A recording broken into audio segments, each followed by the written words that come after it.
If I have pen, you need to borrow. For no one can think of your needs that you won't need. Lean on me. We are not strong, and I'll be your friend. I'll help you carry on. For it won't be long till I'm gonna need somebody to lean on. Just call on me, brother, when you need a hand. We all need somebody to lean on. I just might have a problem that you'd understand. We all need somebody to lean on. Lean on me. We are not strong, and I'll be your friend. I'll help you carry on. All right, so we are back, and we left off the last broadcast, the last segment or whatever, talking about the protective order, and it gave us some thought, because we wanted to circle back around to the child support case. It was real interesting because during the child support case, we told you that I had a couple individuals he had written up affidavits, and they were going to testify that I never told them that there was any physical abuse, and they had written these little statements out. And so one of those individuals we talked about was Salih Rowe. We call him Salih Rowe, the no-show. Why do we say that? Well, Salih Rowe had opportunity to speak on Ayo's behalf in court.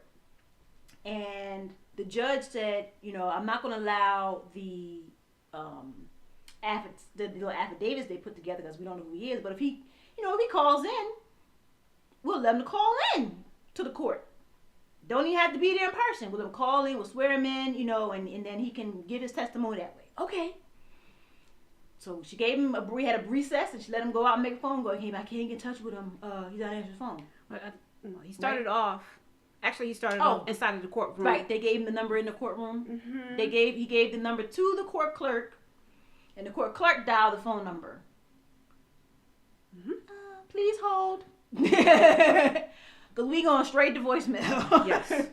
So he went, she said, can I try? So, okay. She gave him a chance, gave him a recess, go outside, and try to make the call. Or he tried to make the call right there. I can't remember. Was it right there? He got an opportunity to actually try to make the call. Is even though you may float out the word abuse, the first thing we're going to think about is physical abuse. It's not that emotional, mental, verbal abuse is any less effective or impactful. But the first thing we're going to talk about is, was there physical abuse? So one of the people on the call asked her to specify, are we talking about physical abuse here? Not only did she say no, he never laid a finger on me. She said never ever. So we're not just talking about an isolated incident where two people were having a disagreement and then emotions may get away from you. She's talking about the entirety of the relationship. Now all of a sudden the lanes get amnesia. Punk stuff. And here's what I'm gonna do. And I want anybody on this call who's in contact with the lanes to let them know Salih in Boston will be going on Facebook after this call to unblock them. You let them know you got anything to say about Genie, Straight Black Pride, pushing the misinformation. You will now have the opportunity to challenge me and tell them this. They don't want it. Salih said, you don't want it. They know they don't want it. Not with me. Up and down the internet, I'll be kicking their behind. They know that. Really quickly, family, and then I'm going to get off this phone because I'm like you, Genie. I'm a fire sign. I'm a Leo, and I will get in more trouble. For most folks that don't know, I'm basically the irritated genie of Boston. That's right.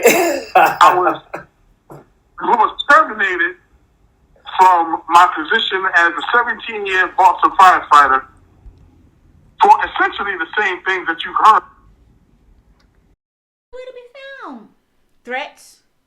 Where to be found? Made little empty threats towards myself and my husband. Yeah. But you could have came to the court, Salih Road. They was right there. They were right there. It's not like he had something to do. I mean, don't have job, right? Yeah. Tommy? Unemployed. Tommy ain't got no job. Ain't got no job. Okay. I'm just saying. Anyways, we just wanted to bring that home because now we're getting into our segment. We're going to talk about a lack of integrity and accountability in the so-called African-centered community. And again, we're having fun with this, y'all, because we've been through a lot. We've had our names dragged through the mud, and it's hurt us. It's hurt, and we have some painful times. Sis Tazara has been on the other end of the phone with me when I have been in my darkest moments, when I was just done. Like she said earlier, we was on a break, she said she had to talk me off the ledge a few times. It was just rough for me. It was rough. And so now we can laugh about it. And that's one of the reasons why the ancestors said, wait, sit and be still, because we had to get past a lot of we had to be able to see everything and not take it, internalize it so bad. We had to be able to relay it to you and to be able to laugh sometimes and laugh at it. And that's where we at now. So we want to talk about another thing. We talked about Salih Road. One of the things I want to talk about was that there was a whole rumor going around that I was putting out that I was never even a member of Straight Black Pride. Let me say that again. There was rumors circulating that Nefertari was never even a member of Straight Black Pride after all. And I'm trying to figure out how you do that when, I helped you build Straight Black Pride. We sat down together and talked about this thing. I can remember what we were doing at the moment we were talking about it, where we were at, everything.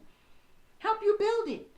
Help you come up with the concept for the logo. Help you come up with the concept for the, what am I trying to say? Like the commandments, if you will. What the mission statement of what we want to talk about, what we want to be about, what are we trying to do? The initial, and check this out, because a lot of y'all. Again, and I understand y'all drinking the Kool-Aid and you're drunk, and we're trying to sober you up so you can really think clearly.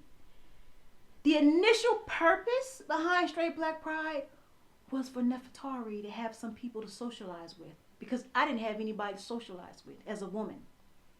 And the idea was Straight Black Pride was just going to be a social thing where we would have events, not lectures. It wasn't a movement. It was just, we'll have things, we can have these little get together, we meet up. We even started off, they were called the ice cream socials. You're supposed to have ice cream, bring out your family to a black owned establishment that, had ice cream, and we would just sit and bring our children, and we could talk and about anything, let the children play. That's all it was supposed to be about. But it quickly morphed into a movement very quickly, and I still was okay with that. I said, there is a need for this. It could be something bigger. And then it went from being just a movement to now we're talking about chapters, right? Mm-hmm. But slowly but surely, see, I was pushed to the back. Okay, yeah, but you can't. Now we're going to have these chapters and we're going to have leadership. But, you can't, you maybe shouldn't be on the calls. So now I'm not on the calls. Now we go to the events and, well, maybe we're going to take this picture, but for security, you don't need to be in this picture. And for me, for y'all, it was told, the storyline was, I don't want her in these pictures because of security, right? Mm-hmm. This is my wife, and it's not good for her, I keep her safe with the children. But behind closed doors let me tell you something, it had nothing to do with security. In a heartbeat, I'll put you back on the air. In a heartbeat, I'd have you doing lectures. But I can't because you have ego problem. And you're a narcissist. Who? Me. Wow. Who? Me. You. Me. Oh. See. These are names that I was called. This is why Nefertari was no longer on the scene. For those of you who know Nefertari from way, way back in the days of Philly, this is why I disappeared off the scene. Because I was a narcissist. And I wouldn't let him control the direction of the Nat Turner Day events because that wasn't my place. So as a result, here we are, fast forward to where people are being told I'm not even a member of Straight Black Pride. It would be no Straight Black Pride if it wasn't for the image. Stop for a second.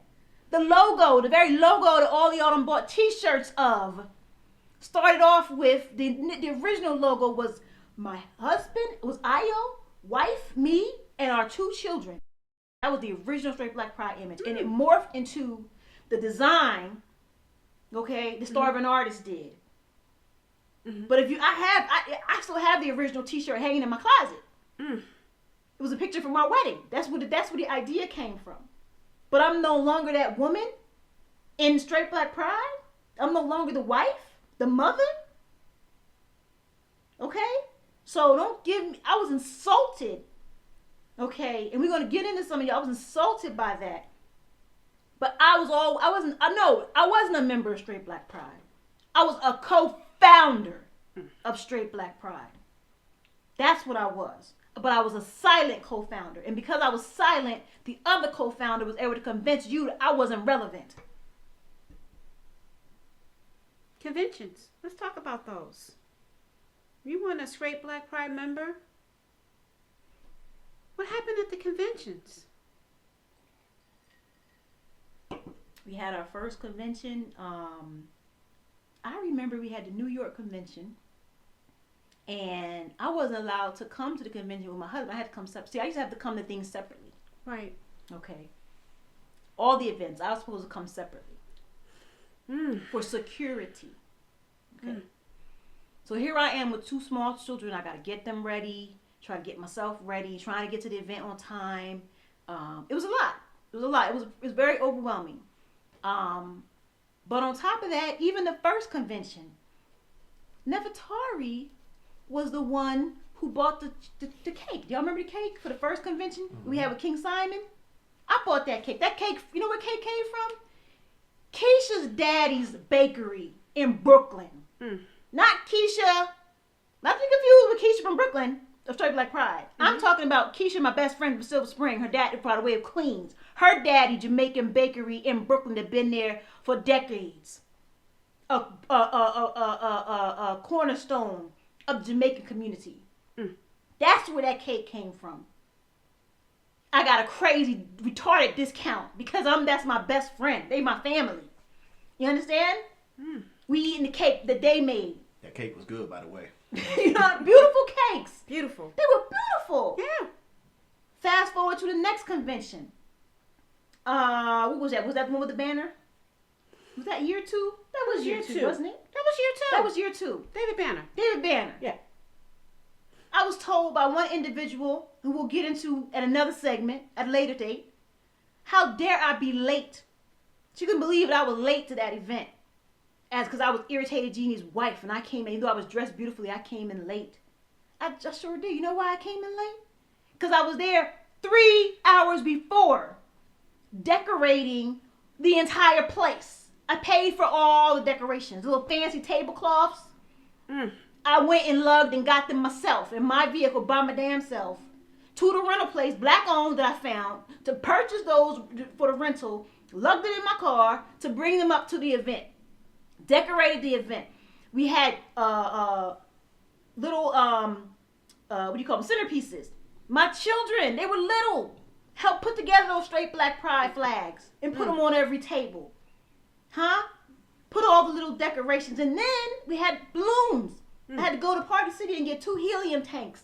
And we sat there for like 2 hours. We had no idea it would take that long. Blowing up balloons and putting together centerpieces. Doing all that.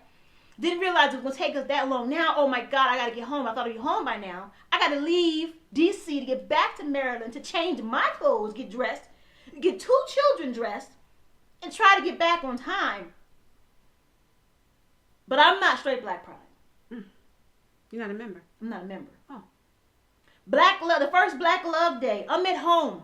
Again, getting myself ready and 2 children. I want to make something special. I'm buying, I don't remember how many pounds of shrimp, making shrimp kebabs early in the morning to bring shrimp kebabs and veggie kebabs and the whole tray for the.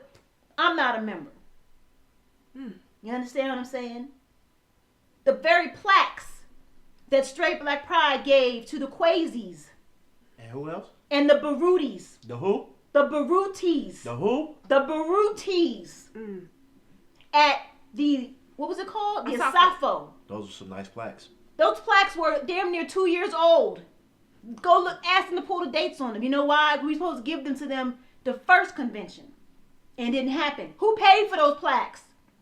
$300. Nefertari, who's not a member of Straight Black Pride. You understand what I'm saying? Do you understand how you cut somebody? What do you mean? How dare you? Who the hell are you? And you couldn't even present them. I couldn't even present them. I can't even get on stage and present them. Baba Quasi, anybody who's there, so, come on, Nefertari, come on. No.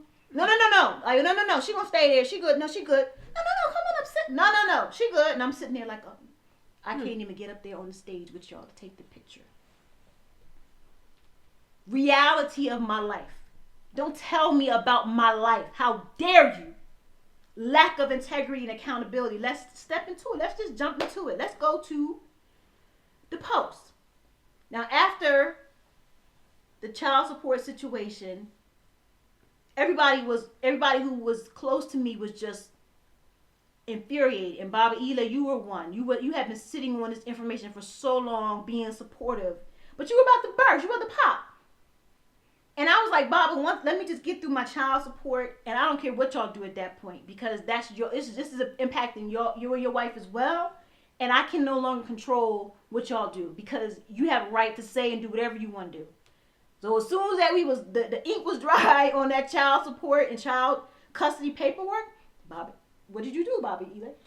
I put a post out. I put a pretty long, extensive post out.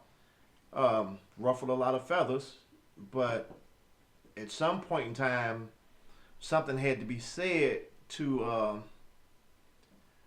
I guess,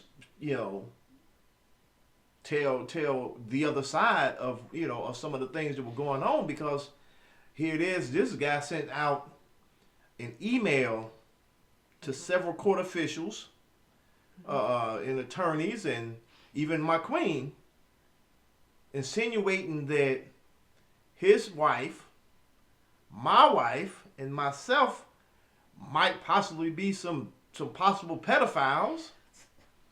And that his wife is a possibly gay / pedophile, and will let some molestation happen to to his own children. Mm-hmm. Like, it was ridiculous. Mm-hmm. So I put a post out, and I thought it was a pretty nice post in actuality, because there's some things that could have been said that wasn't said, but out of respect for Sister Nefertari, I tried to keep it, yeah, it is what it is. And a lot of people got mad and still mad behind it, and wanted receipts and all of this kind of stuff, and that's but nobody ever said, out of anybody. I think it was one sister who said in her comment, is the sister all right? That's it. But nobody else out of the hundreds of comments and all of this and inboxes and all this, did anybody say, hey, how that sister doing? Is that sister all right? How was that African? Nobody said that. Nobody asked how the sister was doing. Everybody's supposed to be, we got to protect our black woman, we got to protect our babies, but not one person outside of the one sister asked, how is that sister doing? I don't know her. I don't need to know nothing about her. I just want to know, is she all right? Is she all right? That's it. So behind that post, we were called liars and Mabutus, but we'll get to that, because there was a whole show that was created around myself and my husband So, but we're gonna save that one for later. But now that we have the sister here in front of us, I'm gonna ask her the question. You read the post that my husband put up. What do you have to say? Was he right and exact about what he said? Was there a lie in there? Was there a slight exaggeration? You know, including the part of him talking to himself to the invisible people in the room. So you married to him for 10 years. Tell the people. Was my husband a liar about what he said on his post? He was not a liar. In fact, I even said when I saw it, again, I didn't get it from you. Because I didn't think you knew it was out. I got it from somebody else who I know on Facebook who shared it with me. Sent me a personal text and said, I guess the cat is out the bag at this point. And I almost crashed. I don't know where I was at. I don't know if I was dry. I don't even remember because it was just, everything was a blur. I was like, oh my God. Honestly, at one point I said, maybe I done told about you like too much. You know, I seen him talking to himself. I seen it to myself. We witnessed him talking to himself. My lawyer witnessed him talking to himself. Oh yeah, she told me about that. My lawyer came. We had a recess, and my lawyer came back in to sit down at the table, and she said, "What the hell is that?" I said, "What are you talking about?" He is out there in the hallway talking to. There's nobody he's talking to. Full blown conversation. Nobody. There's nobody there. No Bobby Brown, Bluetooth, no nothing. No My Prerogative, moonwalking, patent leather shoes, nothing. Just and we'll have a segment where we cover that. We really go in deep about that. Because that has to be covered even within itself. But no, nothing was incorrect. But it was shocking for people who never heard that stuff before. Who just it was an overload. It was information overload. It was it's like, you know what I'm saying? You somebody's in a state of shock and you smack them, just snap them out of it. It's like, woo, it's too much at one time to take. And so I can understand. It's like, you perform the exorcism. You're asking these people to unthink everything they thought about this person and think this and know this other stuff. And there were people who were very upset with you for doing that. How did that make y'all feel? What did y'all get after that? Like, it was a lot, because here's the list of things that were happening all at one time. That post was dated June 21st. So again, go back to the other segments. Understand. Child custody trial happened. The verdict came in. Sister Neff got full custody. And in between that time, so this is another thing that, a lot of people didn't know, of course, but by us being there from the beginning, after everything happened, I had told my sister, I said, look here.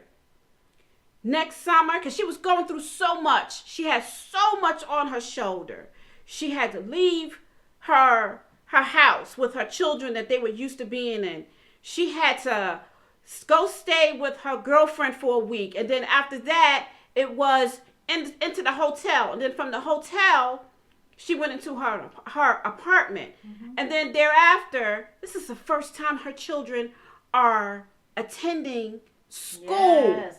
So she had all of that. And then after they attend school, they were sick. He's off doing his touring of the continent, not once, but twice during these time periods that he left. You understand? And him on these little Blog Talk videos talking about he didn't see his children. He didn't want to see his children. He was busy with the people. So his children sick. And he even said it. I bet you he didn't play that part for you in court when they asked him about that. And he said, what was he supposed to do? You heard it in the segment. What was he supposed to do? What was he supposed to do? Get on the plane and come back? Okay? So we had a lot of stuff going on. So we had that right after the trial. So I had told my sister from the fall of 2017 to I'm sorry. Let's go back. 2018 after the situation happened with her and Genie, and the whole time I'm telling her, so well, this is what we're gonna do. Next summer, the kids are coming. Let them come and stay with us for a week. So that way you can have a little bit of a break. So that way you can go ahead and have some you time without the children being there, where you can kind of decompress, if you will. So that was the plan. This case, may I ask something as well, y'all? Because since this has happened, nobody but me.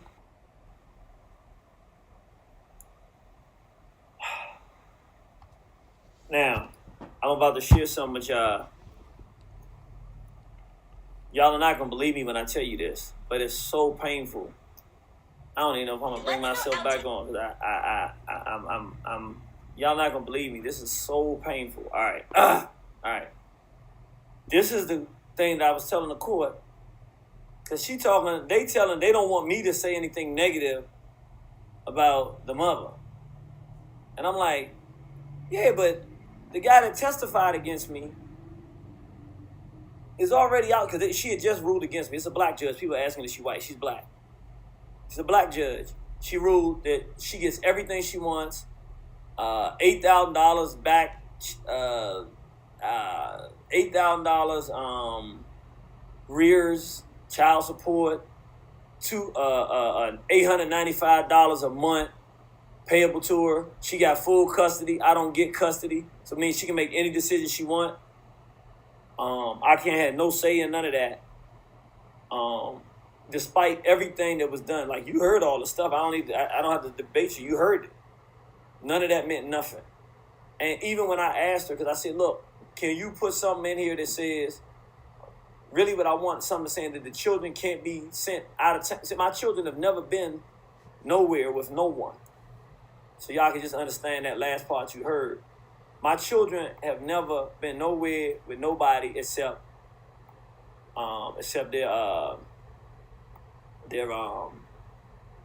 they've been out of town anywhere. It's been I'm sorry. Whew. All right. My children never been out of town with nobody but me, their mother, or their grandmothers, without one of us around. This has never happened before. My daughter's 7, my son's 6. They had told me on Sunday when y'all saw me on the boat, I just showed it when I started, Daddy, we going out of town with your friends. Now, my children don't know that they just testified against me in court. Those 2 lanes that you heard their testimony. My children don't know that. These are people that don't like their daddy. So they like, yeah, Mommy gonna send us down there for a couple weeks. I'm like, ho. My daughter, she can read real well. When they told me on the boat, like my eyes just, so she said, what's wrong, Daddy? Those are your friends. Because she don't know. I said, I don't like this. I said, y'all can stay with me. She's like, why, Daddy? They're your friend. I shouldn't have said nothing. I said, no, you should have said something. You always tell your daddy what's going on. So that was Sunday. So when I was in the court, I didn't play that part just now. I said, look, can you do something that says neither parent can send the children out of town nowhere, to California or anywhere, without both parents' permission? She just ignored it. She ain't even bring it up or answer it at all. The judge just did what she did, give her full everything. So that's when it just came up. So she's saying, I shouldn't say nothing negative on media or just period. I'm like, but what about this guy's going out on media saying negative stuff? She said she can't do nothing about that. I said, what about the fact my children are being sent there with them? She like, they not going nowhere. I said, yes, they are. They told me this. So she like, oh, your children going out to Atlanta to stay with the people that just testified against you? Hey, could you make sure you tell them not to say negative stuff about their father?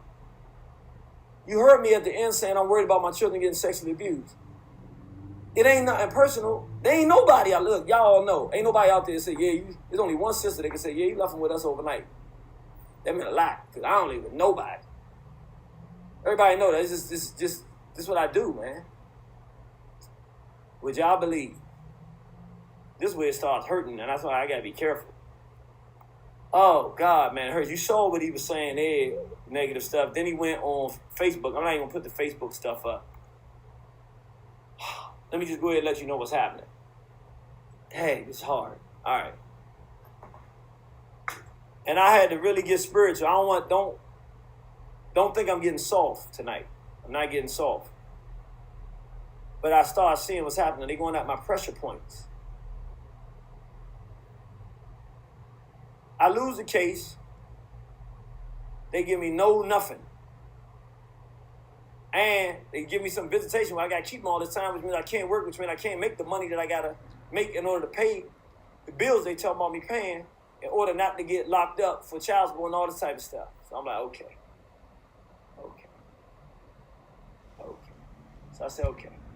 All right. So I call my children every night. So I call them.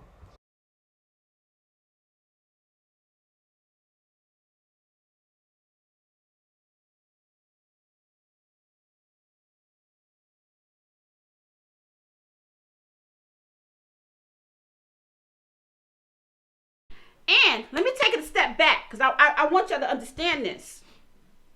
In order for the children to come here with us, it had to be approved by him.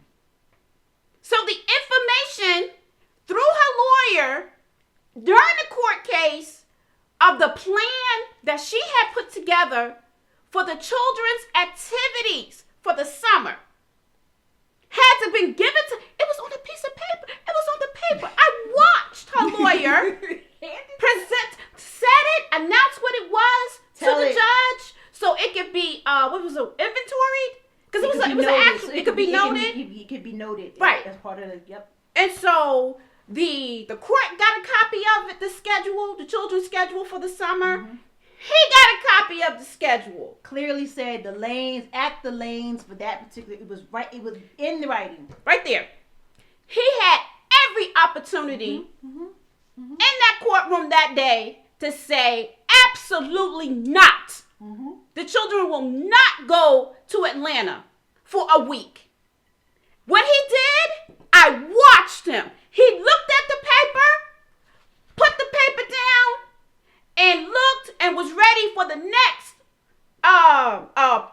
step in the process. That was irrelevant to him at that particular point in time because you have to understand. He was in that courtroom grandstanding. It was his event and we had paid $25 to sit there and watch him. You understand that? So it became irrelevant to him. And even after, just to say for boo-boos, I won't say the word, and giggles, okay, that he got home afterwards and he looked at that piece of paper that he was given and he saw on the top that from June, whatever that date was, until the end of June, whatever that date was, that they were going to be here in Atlanta. Again, he still had ample time to present that information because it was still one more court date. Because remember, it was supposed to have been done that day when he was presented with the information, but because he had went so long with his grandstanding that there was no more time. So they had to go over for another day. Right. So that's what made it 3.5 days of a court trial for this. So he knew that they were coming to Atlanta. That was the plan that my sister and I had. And then all the other information about where they were going to be and the schedule that they were going to have for the summer. So with that being said, obviously, wait. And when they were here, he texted me, even after that, once they got here, and he texted me, like he would always text to talk, to this day, he texts when he wants to talk to them, he texted me and I'll dial them, I'll let them dial the number, they can dial the number and they talk to him on the phone. He texted me wanting to talk to them as if, I guess he assumed because he at that point said he didn't want them to go, now it's after the point, that I'm not going to let them go. So he texted me, I'm going to talk to children. I said, they were the lanes. I said, you know what? I'll have Tazara FaceTime you. Did you not try to FaceTime call him? Sure did. Did they talk to him? No.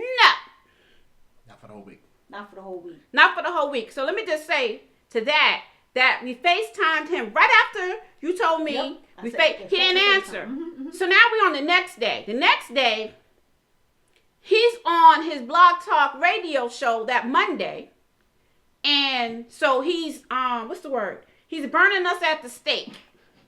Because he's mad as hell about the post that Baba put up about him. And so now he's ready to, just burn it. So in the state versus the irritated genie, he's on there talking about what he's afraid that we're going to do to his children while he's here in Atlanta. Yep. So, see, we putting up the pictures so you can see the looks on these children's faces while they were here. And you can see for yourself on these pictures that they were having the time of their life. Oh, they had the time of their life. I talk to them every day. Every single day. What did I do? I sent you pictures. They had so much fun. First of all, Tazara and her husband bought them bicycles. Right along with they had their granddaughter here, who's a little bit younger than them. And she was here as well. Treated them all. They made ankhs. Baba took them into the workshop and had them make ankhs from wood. They got a chance to paint their own ankhs. They had a wonderful time. Riding bikes all throughout the complex is something that Ayo has never even done with his own children. I have bikes that are collecting dust right now in his garage that I bought for them. And the reason they're collecting dust is because, you know what? It was a time when I first bought them, I tried to start teaching them how to ride a bike. But I said, you know what? I want do something as their father. Activity-wise. Not saying that teaching them about our history and our culture and race and white supremacy is not important. That's extremely important. But I mean, they're children. Right. Do something with them outside to stimulate their physical bodies. Teach them how to ride a bike. They're now 6 and 8. They know how to ride a bike. But you and your husband bought them bikes. Totally surprised all of us. I didn't know you was even going to do that. They were so happy. They had a great time. But on the air, he's got you, audience, thinking that they're going to do some harm to these children. Why all of a sudden they do harm to these children when just a little over a year before, just a little over a year before, y'all couldn't do no wrong.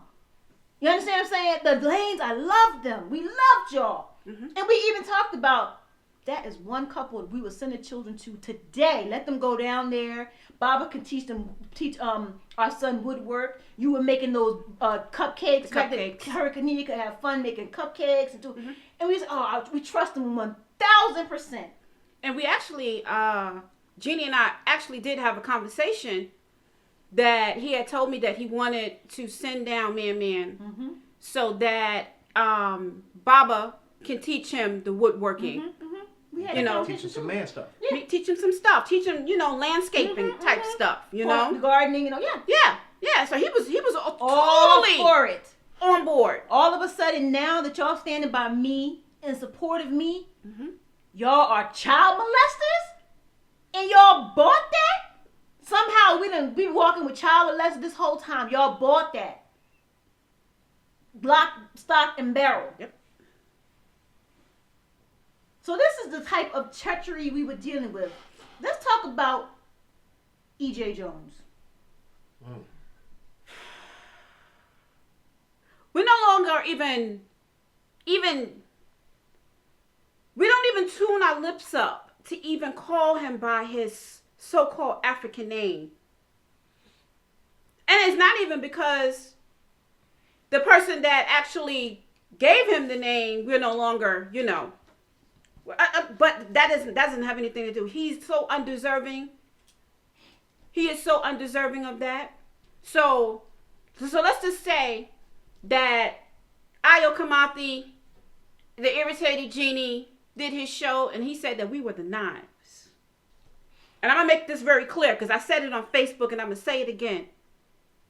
If this had to be done all over again, I would not do anything different. So if me standing up to protect a black woman and helping her in her situation, I'm a knife, I'll be that knife. I'll be a butcher knife. I'll be a sword. I'll be a steak knife, whatever. I'll be that. Call me that. But now, the knives. We were the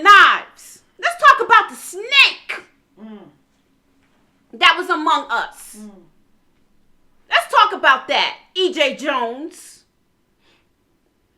We were already being hit with us being Mobutus and traitors and the enemy potentially molesting children.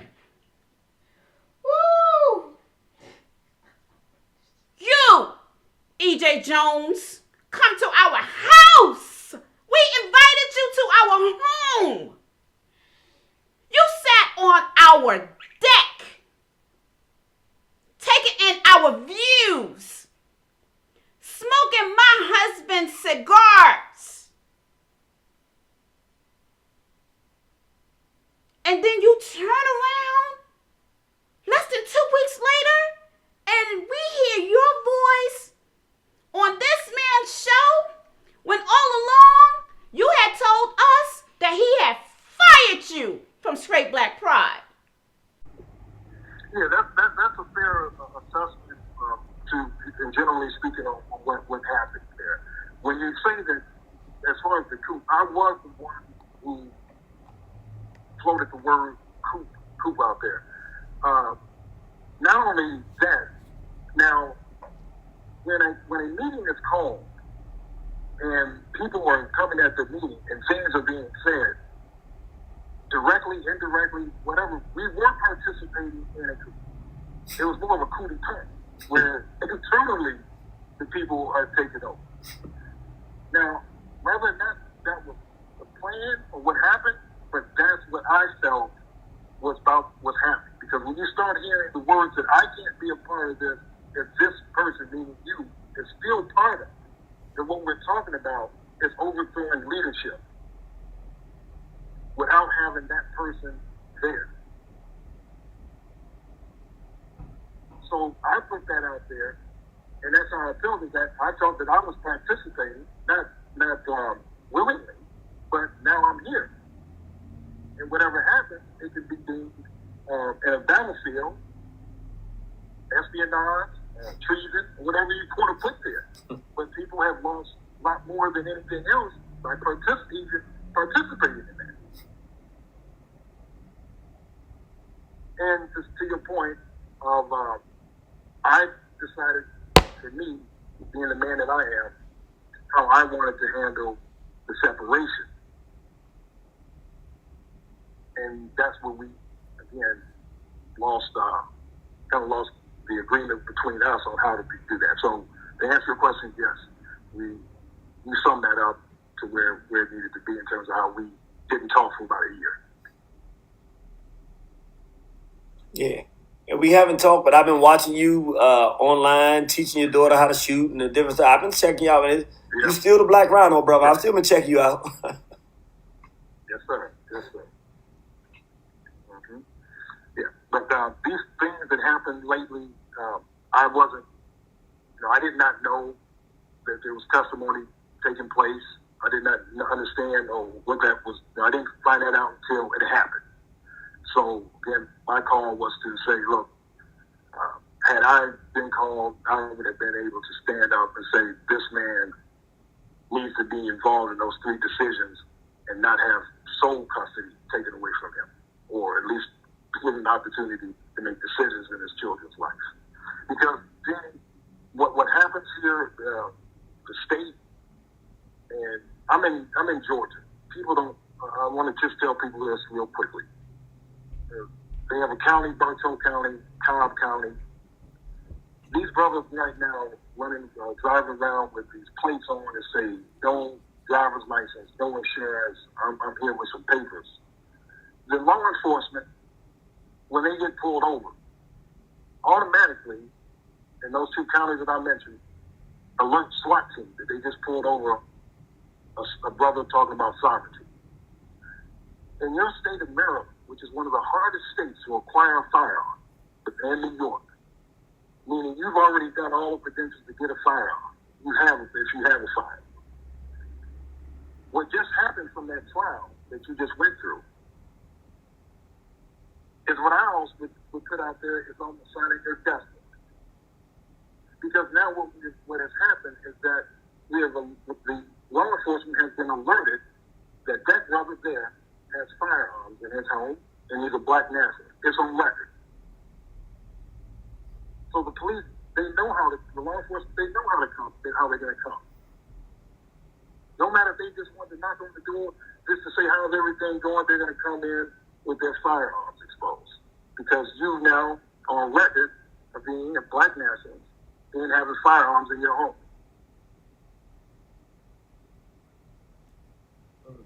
I don't know if you realize that or not. Maybe you have, maybe somebody else can confirm that. But immediately when I heard it, I said, this brother now, they have a green light. They have calls to come to you because you're now on the Maryland record, or as our brother will say, at Maryland record. And it's not a funny situation. It's a very serious situation. Because this is how brothers got lost through these movements. Because we didn't do any critical thinking when we got involved in certain decisions that are being made. We jumped in, a lot of people jumped in based off of emotion. And now we end up in a custody battle that gives information to hurt the brother permanently.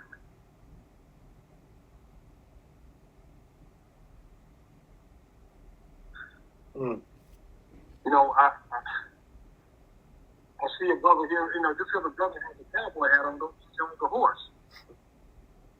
But in the situation that you're in, or that we all take in, once you identify him as a black nationalist with guns, what are we going to say then? We didn't mean for it to go that way. We have to critically think about what's going on. I did hear parts of the show prior to me coming on. I'm so delighted that you have put a plan into place. The word strategy and being strategic gets thrown around, but if the players don't know what the plan is, then you don't have a plan. The team has a plan, has strategy. A bad plan is better than no plan. In many cases, what was going on, there was no plan.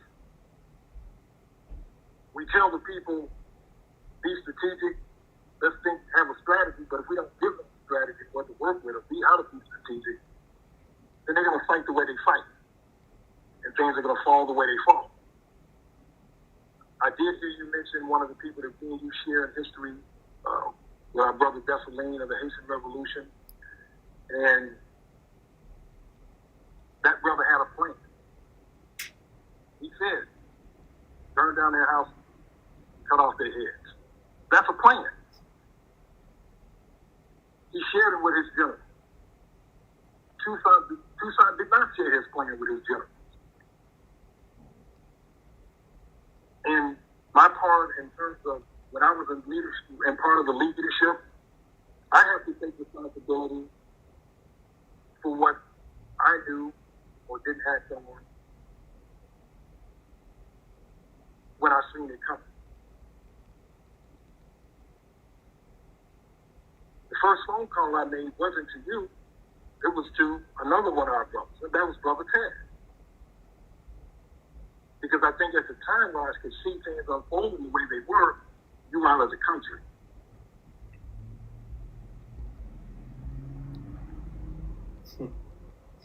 But I just wanted to let the people know that, brother. I know I've been a little long-winded here. I wasn't expecting that. I mean, I probably could talk more. If anybody wanted to ask me a question, my number hasn't changed. When I left the show, Brother Tag called me, Brother Bomani called me, Sister Keisha called me, and Brother Ashe. So I explained to them the same thing I'm explaining today. Right now, I'm just explaining it to the world. But they knew.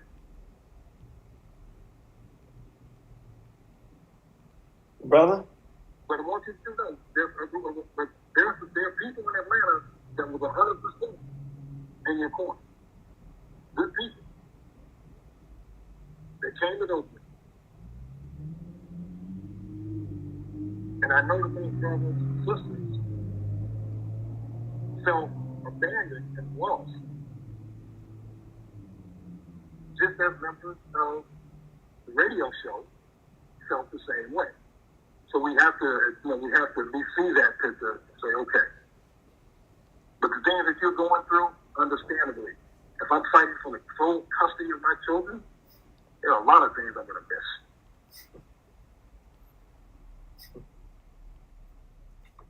Yeah. Well, appreciate the call. And y'all remember, we put our post out to our family and the people who had our supporters, to let them know that we had stepped down. And again, if you don't remember, we talked about this in the other segments already. And then right after that happening, we get a call from him. I'm going to let my husband talk about that. We get a call from him, and he said that he's been fired by Genie. He can't no longer be part of Straight Black Pride. Oh, let me just say this before I hand this over to my husband. He was in leadership. There was some talk about it. I'm gonna tell you the truth. Since you got on that show and called in when your pastor was laying out his PowerPoint on how y'all were gonna pay his child support for him, Right. That's right. and you called into that show. Okay? Let me just tell you this little tidbit, since you so much giving him his accolades as being a good father. Nobody questioned his fatherhood. Well, yeah, there was some questions, because that's how you ended up in child support custody trial. Okay? But we already talked about that already. Go back and listen to the other segments. Okay? He said he wanted you to be the spokesman for Straight Black Pride Atlanta. We wanted to give you that. We did. I suggested it. So apparently it was supposed to be so. But as time went on, hey, Genie, EJ should be on our Tuesday day calls. Why he? Oh, no. Alda. Okay, let's talk about something else. He didn't even want you to be on the leadership calls once a week. But you didn't got fired, so you said. That's what he said. You got fired. And next thing we know, you supposed to be okay with us. And you on his show giving him his accolades. Like you some ex-attorney that took care of other clients for child custody cases. I'm done. Look, family. This was one of the things that disappointed me personally. I spoke with EJ once or twice a week, even after we stepped down. As a matter of fact, before we even put it out there, I talked to him to let him know that we were stepping away from Straight Black Pride. And he told me he wanted to talk. Let's get together and talk about it. So we met out, get a little something to eat, and with him and his queen, and we gave him the breakdown of what was what. And I let him know at that time, or we let him know at that time, that he would probably be the person that will be taking over the Atlanta chapter. And he said, "No, I'm not. I can't do that because I don't have that. I don't have the support that you and your queen, y'all. Y'all doing it together, and that wouldn't be the case with me." So we explained to him everything that was going on, and we kept it moving. So fast forward a day or two, I hit him up and I said, "Hey man, this is what's going on, and he said, basically said, well, I hate that you, had to tell me that. And we got off the phone, and probably within 15 minutes, I received a text message from IO saying not to contact any straight Black Pride members. So I immediately text EJ and said, hey man, I'm disappointed. I expected better from you.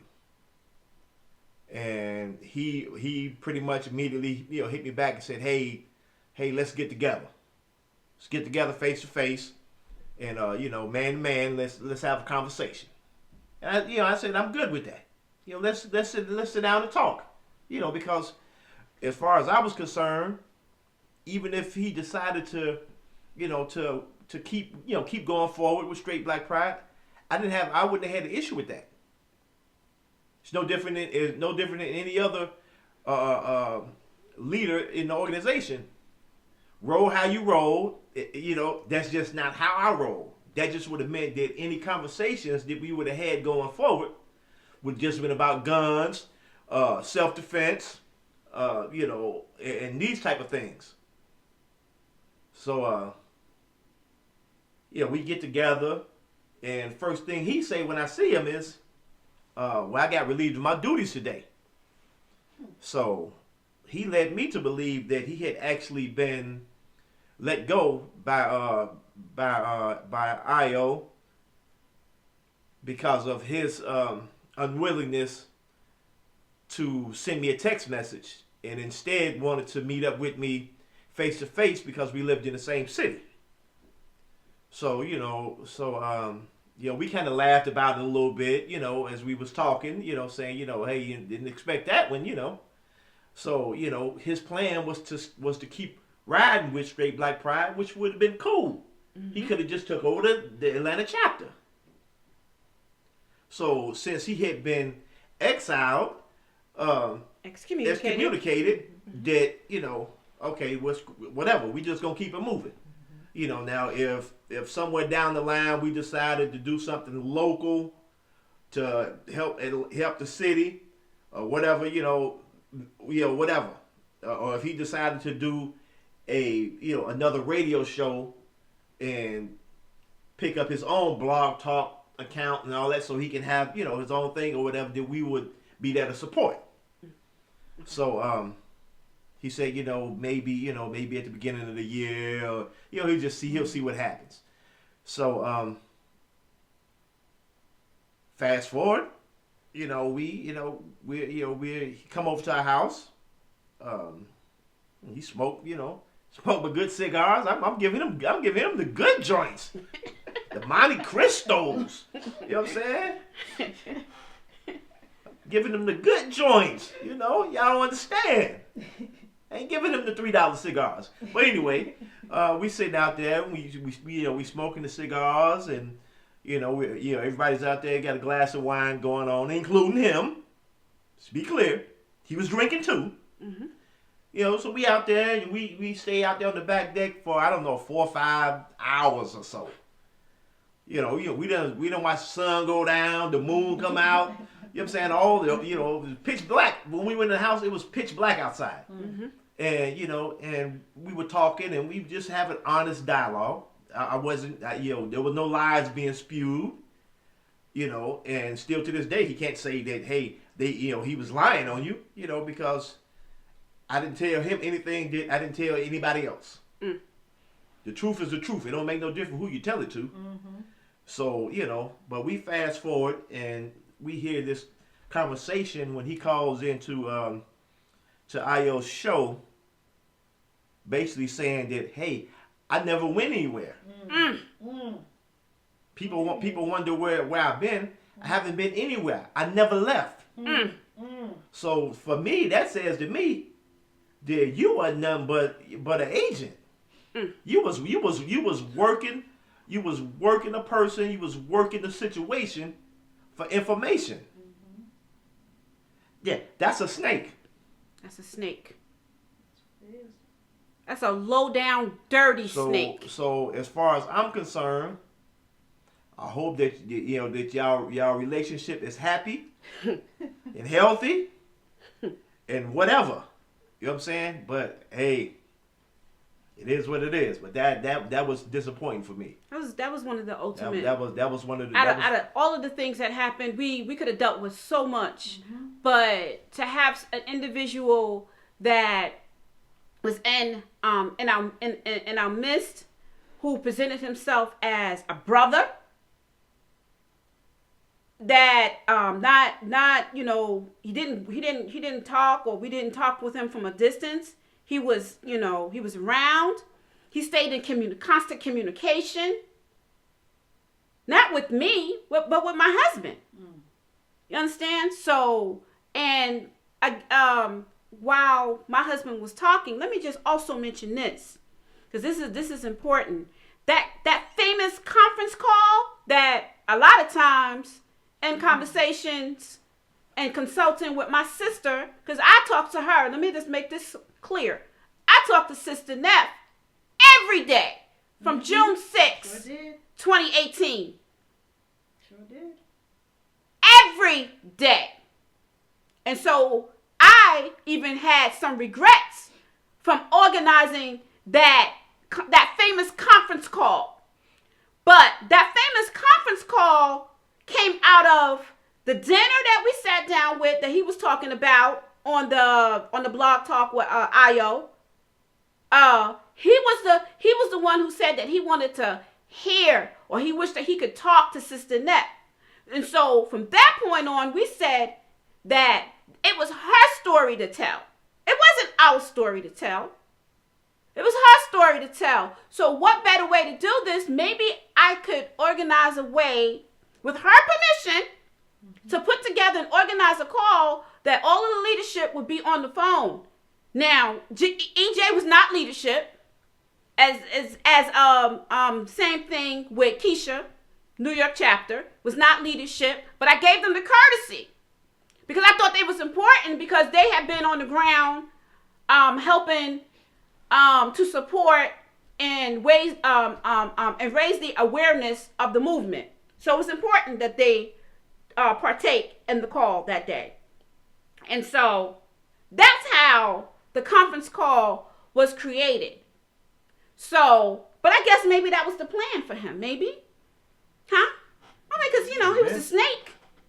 Because he was appearing as if he was shunned when he wasn't. Lack of integrity and accountability. Facts. I mean, that's just is mind blowing. I have somebody in my house one day sitting here laughing and joking with me, with their spouse, and a week later they flip to the other side, or appear to flip to the other side, or maybe they saying, I ain't never left that side, and you like, what? I mean, that feeling of that's a violation. It's a violation. It's a feeling I was violated. Yeah. Because these are good people, y'all. These are good people who love black people, who trust black people. So when you do that, be aware that you are going to get burned sometimes by the very people that you trust and you love. Yeah, definitely had love. Definitely had had mad love for EJ. Yeah. Mad love for EJ and his queen. And we still have love for his queen. Still she didn't have do that, nothing to Let's us. be clear. She didn't do anything. Mad love for his queen. Yeah. Still got love for his queen. No doubt about that. But the conversation that when he called into that radio station, I think it was the day before. It was the day before or that day. Me and EJ were supposed to talk on the phone. It was either the day before or that day. Me and him were supposed to get together and talk on the phone, because we had talked about, I think, like maybe getting up and going to the range, or he wanted me to make some kennels for his hunting dogs. Something like that. We were supposed to be getting together for some reason or another. Yeah, but so we know that was just his way of just trying to stay constant contact. That was his method that he was using. And in this point, all the other stuff that IO, was saying on his show and everything about the conspiracy, that was conspiracy. That was conspiracy 101. That's true conspiracy. Mm-hmm. So that was the That was the ultimate, really the ultimate portrayal. He fooled us. It was smooth. Yeah. It was smooth. Oh yeah, it was smooth operator. It was smooth because they were young. Like I said, we talked every day. You were telling me, EJ, this, and he did this, and man, he's really he going through it too. Like he even kicked out a straight black pride. Wow. To turn around and flip is crazy. It's crazy. Not flip, but to turn around and pop up. Now the smoke is clear. Now you can come out and speak. Yeah, because I was wondering why he kept asking me for the and I kept sending it to him a couple times about the information, the court information, so that he could try to get remember. Oh, he wanted to get to so he could get the transcripts. try to get the transcripts or whatever. So I sent him a couple different ways, the information. Yeah. And then the case number, all of this stuff, and then he kept asking about. He wanted to connect with the Barudis because he had some stuff he wanted to ask him about, doing some stuff for the school. He did. And what area does he live in? Man, I know damn well he lived in the West End. I don't know what that was all about. So but he asked several times, and I said, hey, well, here's the number. Just give him a call. He know. It's not like he don't know who you are. And I know that for a fact that's true because when we were taking the babies back to the drop-off location, to return the children back to you, we were in the midst of driving and he called. And so he was on speaker. So I heard him and he said that he was on his way. At that point, he was on his way to the Barudi's house. Right. Right. And then next thing we know, after that, we didn't hear no more. He was supposed to circle back to Baba to speak with him, and I think y'all did, and something happened where he said he had to get off the phone or whatever. Whatever the case may be, the next time we heard his voice was when he was on. He was calling in on the pastor's show when the pastor was giving his presentation on how the black family, the African-centered community, was going to pay his child support. Say that. Yeah.